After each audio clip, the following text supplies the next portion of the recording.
Nanindigan ng palasyo na wala itong alam sa lumulutang na isyung may mataas na opisyal na nag-utos para arestuhin si dating Pangulong Rodrigo Duterte.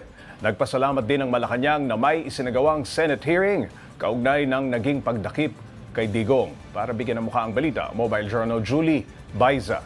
Mismo si Presidential Sister at Senate Committee on Foreign Affairs Chairperson Amy Marcos ang nanguna sa investigasyon ng pagdakip kay dating Pangulong Rodrigo Duterte para iharap sa International Criminal Court.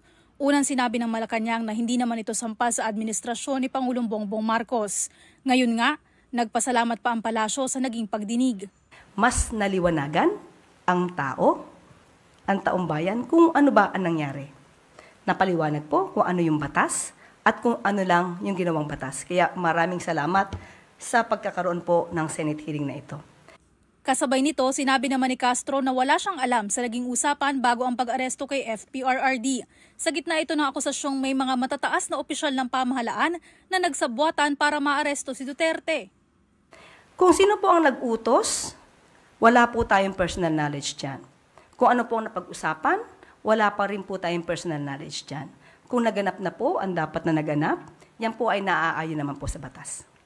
Muli namang humirit ang palasyo na bumalik na ng bansa si dating presidential spokesperson Harry Roque na nadadawit sa iligal na pogo.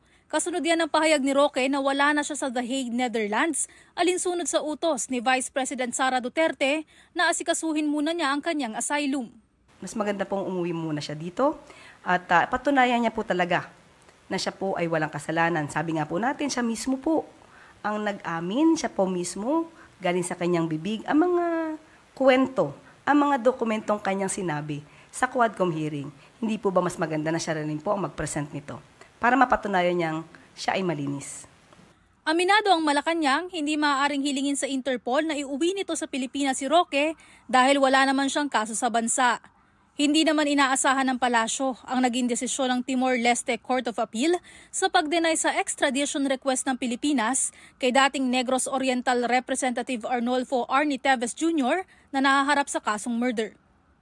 Medyo nagulat po ang administrasyon, lalo-lalo na po ang DOJ patungkol po dito dahil ayon po sa kanila ay nagawa naman po nila lahat at naibigay po lahat ang mga ebidensya at mga records po para po mag-grant ang extradition. At ang naging issue lamang po yata dito ay mga teknikalidad patungkol po dun sa umiiral na batas sa atin.